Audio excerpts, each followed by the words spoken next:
I'm rich every day because I'm around y'all great people, but I got a few more dollars in my pocket, man. You know why?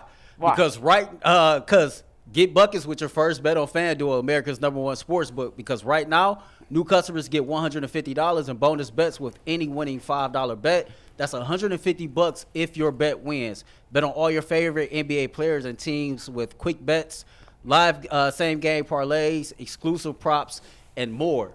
And me, take that fool. That's my winning ticket.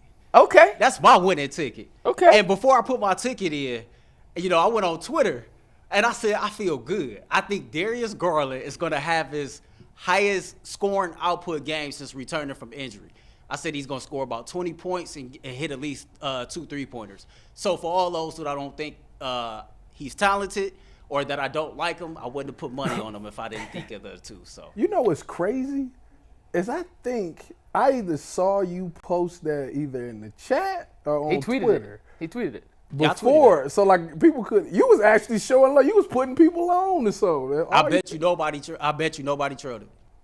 I mean, all you gotta do is check the comments on the tweet, and they'll tell you if they hit or not.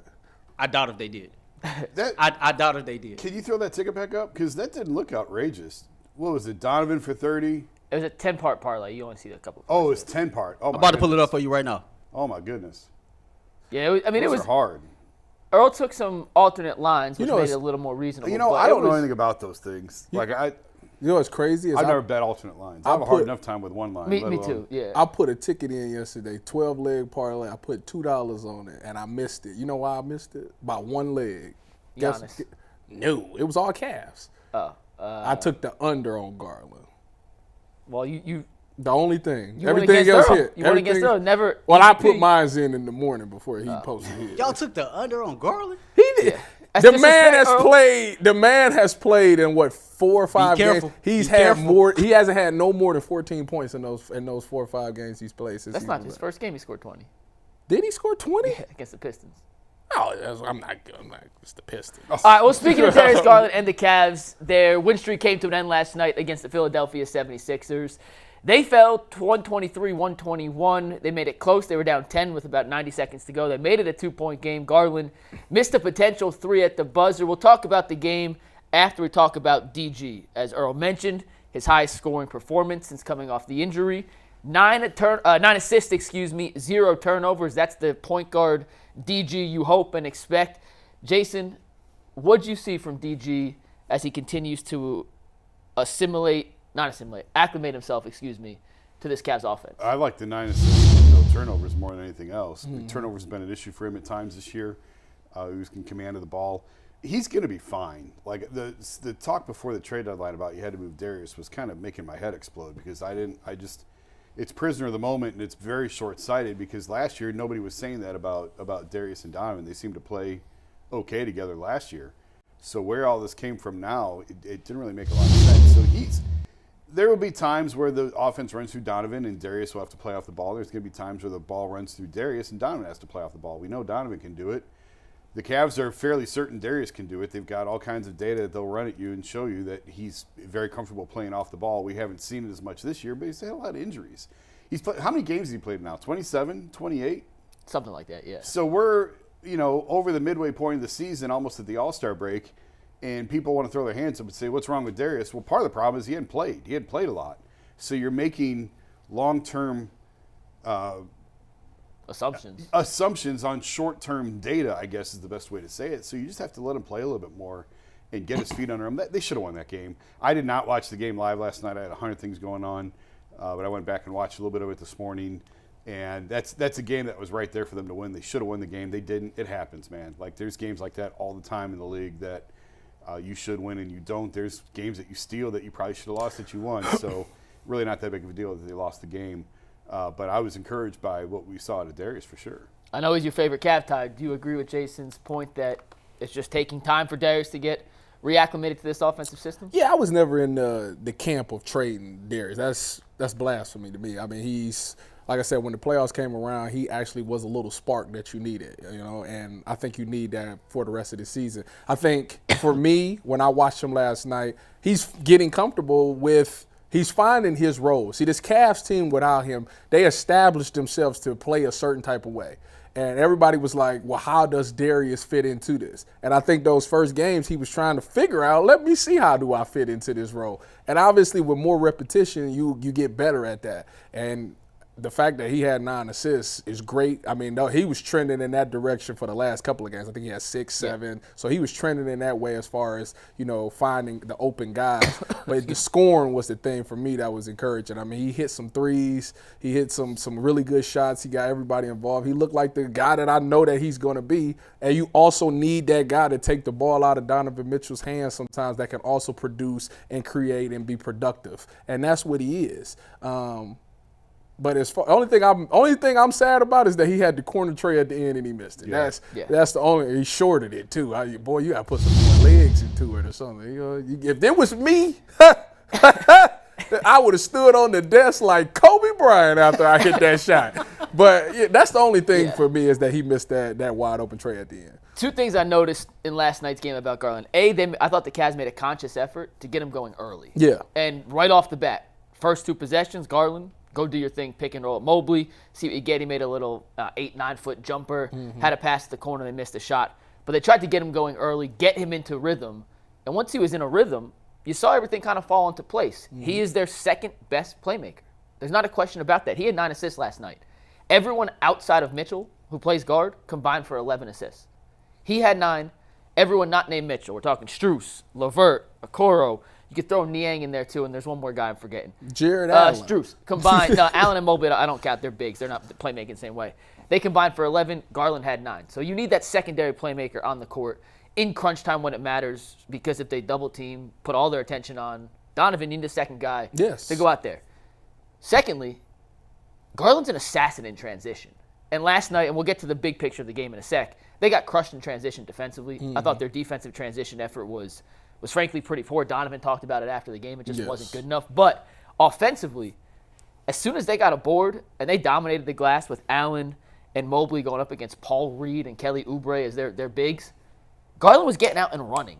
And he had a couple plays where he took it to the rack himself. He had a beautiful pass to Max Strus in the third quarter for an open layup.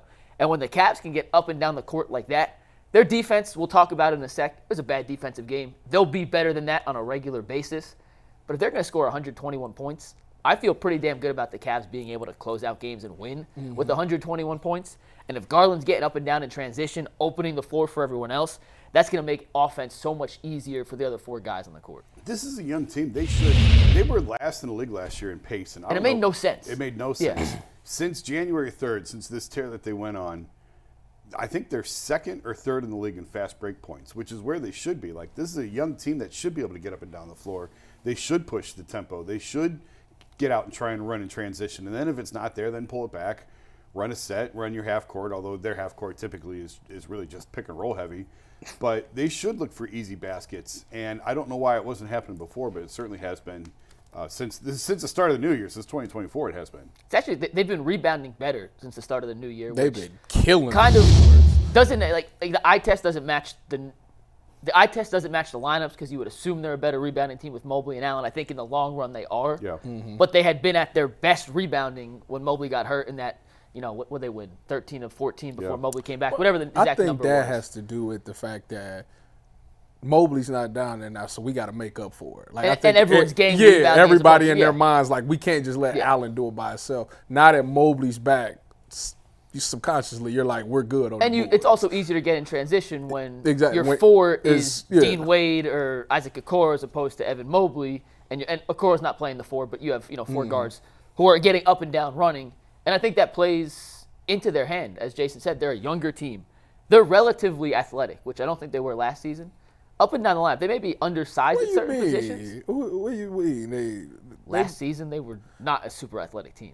It's the same 5 except Yeah, but Mobley's bigger and stronger now. Mitchell's taking his game to another level.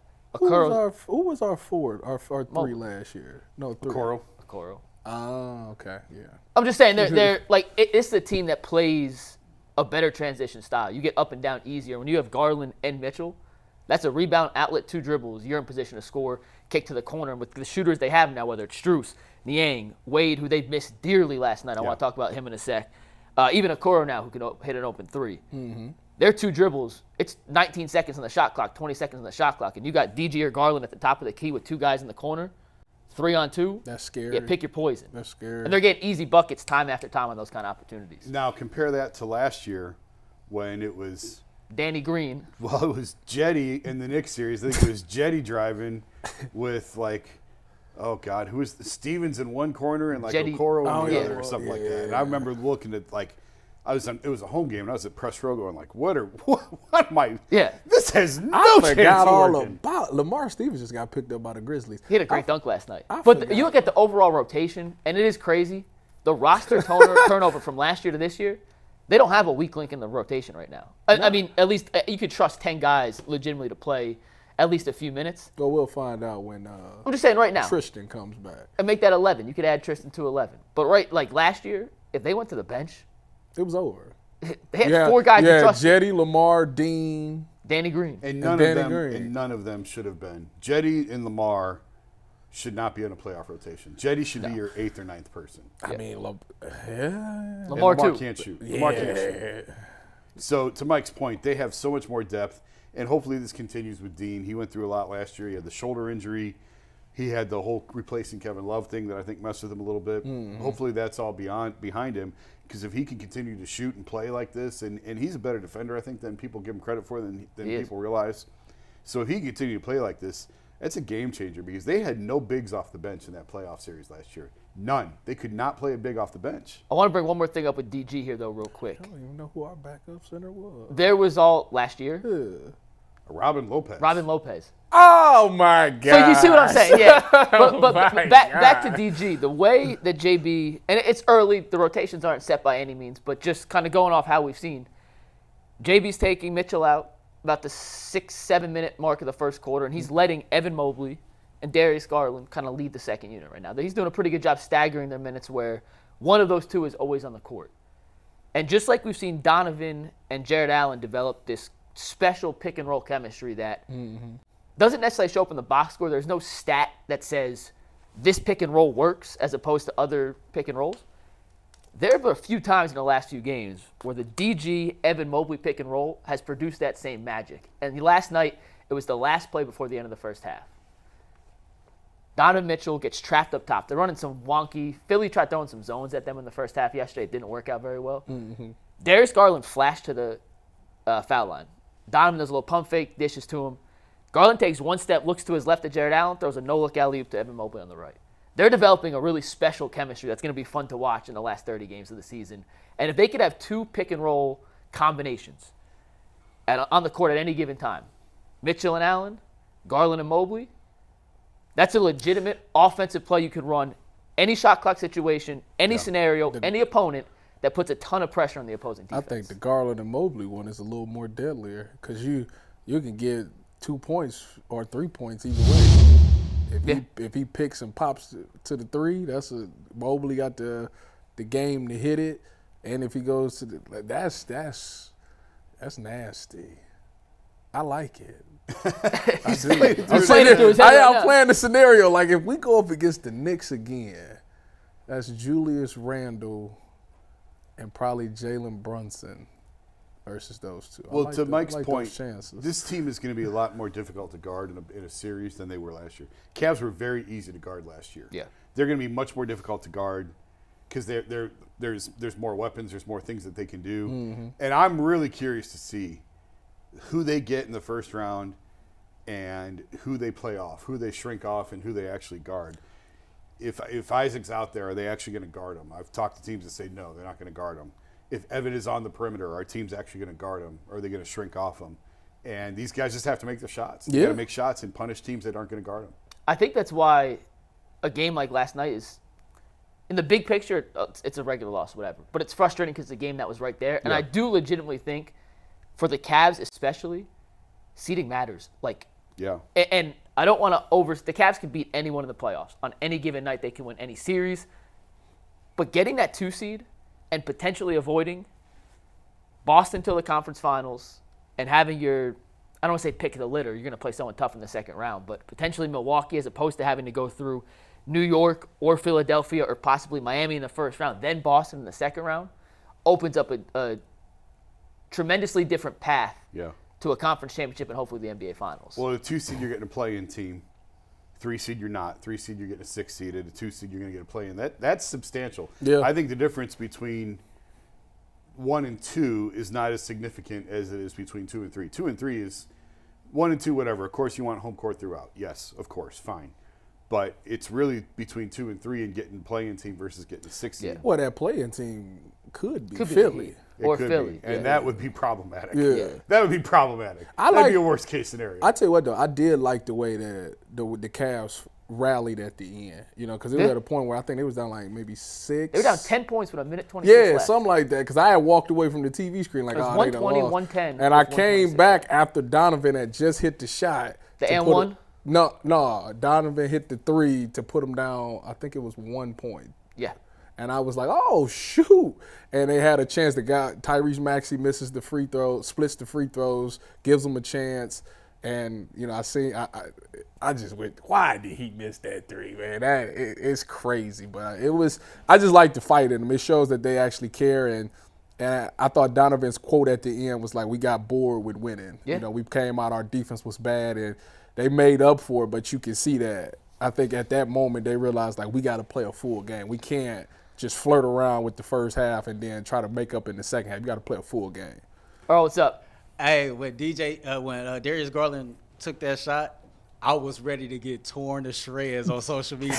I was waiting on it. Like, I had my phone in my hand. I was about to turn off all comments, all everything. I was just waiting on him to hit it. So, but I was like you. I was hoping he hit it. I thought he played a great game yesterday. Like Jason said, the 0 turnovers, 9 assists. I thought that he asserted himself early.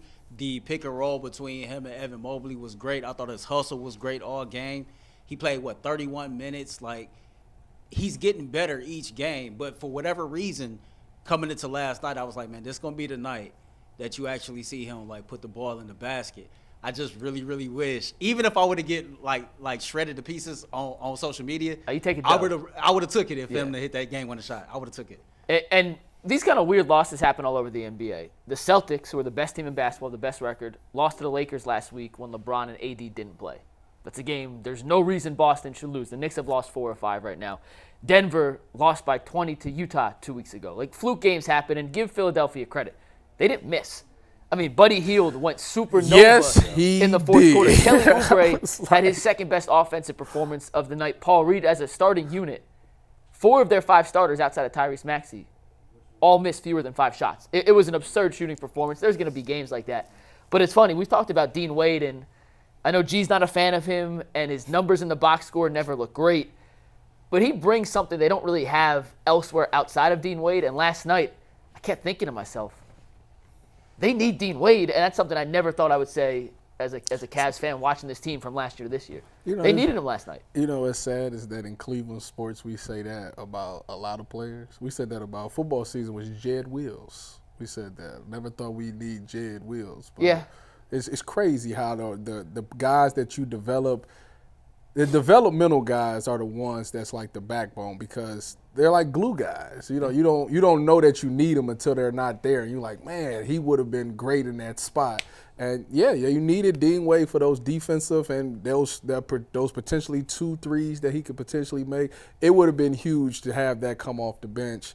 So And he's 6'9". And that's what I'm saying. The size he gives some legit size on the perimeter. You can't coach the size. You just compared a number 10 overall pick at left tackle You know what I mean. to an undrafted dude You know what I mean. State. You know what I mean. Everybody was ready to say. I was going to let him go with it because I know his point. You know what I mean. I thought it was a reach, but I knew what he was trying to say. You know what I'm trying to, yeah. Everybody hated Jed Wills. Hey, I was the one trying to defend that man. And you came in here and said you guys are right. He's not good. And I had to break up with him after the second game. But when he went on that IR, what did you say?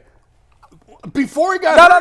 No. Before he got hurt. What was I saying? If he goes down, y'all going to be talking different about Jed Wills. Yeah. I said that all summer long. And then that man came out with 2 of the biggest swinging gate games I've ever seen in my life in the first 2 games. You could have laid a 2x4 down at left tackle. And it would have done a better job because at least someone would have had to step over it on their way to the quarterback. He was horrendous those 2 games. And then he got better. Do you agree on the Dean Wade point, though, that last night was a game that kind of showed what he brings to this team that they lack when he's not there. And all you need from him, you don't need Kevin Love 2017, 2016. No. That's why I said those 2 threes and that defense and those rebounds. That's yes, it. you need 8 points out of him. You need a couple of threes, 4 or 5 rebounds, spread the floor, play good defense for 18 minutes a night. Yeah. That's what you need. That's it. It's not a big ask for what but it's very important to how they play. So he's not going to play 35 minutes. He's not going to score 30 points a night. He's not going to make 5 threes in a night. Like, that's not what you're asking him to do. So you're not asking a lot, but what you're asking of him is very important. It's almost like, I'll give you another one. We'll go back to another Brown. I'll give you Juan Thornhill in terms of everyone thought Juan had a bad year, and I went back to what you said, and then I started paying attention to it, and I really noticed it. He had 4 or 5 game-saving tackles that I saw where it's like, if you don't get him down, it's either to the house or it's a 50-yard play. So you don't need him until you need him, but when you need him, you really need him, and that's sort of how I view Dean. That's post safety for you. It's just a couple of threes that you need. That's it. And just spread the floor. You do have to guard him. He does have a reputation as a shooter. Yeah. This isn't Isaac that we're talking about. This isn't Evan Mobley. This is a legitimate stretch 4 out there that you have to know where he's at on the floor. So what he gives you, it's not a lot in volume, but it's very important to what they do. And if you look at the Cavs roster construction, Max Strus is 6'4", 6'5". Yeah. Okoro's 6'4", 6'5". LeVert's 6'4", 6'5". Niang's 6'6" with the vertical leap of half an inch. I love George, my guy. But, like, they call him a minivan for a reason. Yeah, the G-Wagon for a reason. All their wings are 6'4", 6'5", 6'6". Donovan's 6'1", 6'2". Darius is 6 foot 6'1". It's not a big team outside they're a of. small team. They have Evan and Jarrett, 2 7-footers. Outside of that, it's a relatively small team. And to match up with some of the bigger wings on the perimeter, especially in the playoffs. I mean, you're looking at a Boston team. Jaylen Brown, Jason Tatum. New York, Anunoby, Bogdanovich, Julius Randle. That 6'9", 6'8" defender in Dean Wade is going to be called upon in some crucial situations just based off his pure physical stature, that even though he may not be as good as some of the other guys the Cavs can throw out there in terms of their overall talent, he's got 4 or 5 inches to make life more difficult for those guys he'll be guarding. And last night was another example where I just thought the sheer lack of size they had guarding some of the Sixers' wings, it came back to bite him in the ass. How did we get to that, though? Remember when Lloyd Marketing was here, we had like 3 legit 7-footers in the lineup, didn't we? Yeah. Well, he wasn't 7 feet. They stretched that a little bit. You know what I mean. But, yeah, and that's how JB likes to play. JB likes, like, he's never hid. JB Bickerstaff is very much wants like size. He's a 90s coach. He likes size. He likes physicality. He likes to win with defense. He's not a big fan of this Small pace and space, small lineups. Which makes what he's done this year so incredible. I know. Yeah. And he's like, in the beginning, he was even grudgingly saying, like, you know, with all these injuries, we have no choice. We just have to run down and jack up threes. And it's working for him. But that's not his preferred style of play. He would prefer the Lowry Markkanen, Mobley, Jared Allen front line. He likes big, tough guys, like a lot of size. Yeah. Use that because a lot of teams don't play like that. There's very, very few, and that's why they had so much success with Markkanen. And to Markkanen's credit, like, he was always supposed to be a good player. Like, go back to Chicago. He's 7th overall pick. Yeah, he was supposed to be a star. It didn't work out for him in Chicago. He really started to put the wheels back on his 1 year in Cleveland. Now, obviously, he's blossomed in Utah, and that's a credit to him. But, I mean, and also give the Cavs credit for moving him to the 3 and making him a 3. That had never happened before. Yeah, He had never played that spot before. But they were having trouble filling the 3. They couldn't really find one. And so they created one out of Lowry Markkanen. helped him out. The rest is history. Yeah, And he's obviously blossomed into a 2-time All-Star now. He's playing out of his mind. But I don't think that would have happened here in Cleveland. He wouldn't have had gotten he the stayed. touches here. Exactly. He had to go to a situation where he could be the number one guy, and he's making the most of it. So overall, before we move on, any long-lasting concerns from last night's game? We just chalk it up to 76ers made some shots. Yeah, Stinks they lost, but it is what it is. Yeah, I mean, it's the NBA. You're going to lose. You're going to drop a game like that every now and again. They get Philly again next week, don't they? I think. Is it first game out of the break next week? Or am I behind on the schedule? They got Chicago tomorrow. I feel know like that. We always lose to them right before All-Star weekend. We did the same thing last year. Yeah. Like that was at – were they at Philly coming out of the break? I don't remember. But I think they're at Philly coming out of the break. Not their first game. It's their second game. Okay. They start with Orlando on Thursday, then they're Philly back-to-back on Friday. All right. So they'll get second another game crack after at Philly Yeah. next week. That's a pretty good back-to-back, Orlando-Philly. Orlando home. I just had it It's up. probably, yeah. I think Orlando's at home. Orlando is home, correct, according to the ESPN app, if I'm reading that correctly. Earl, we were just talking about threes. You want to do a read and send us off to our one-on-one conversation with maybe what could be the Cavs' future starting small forward?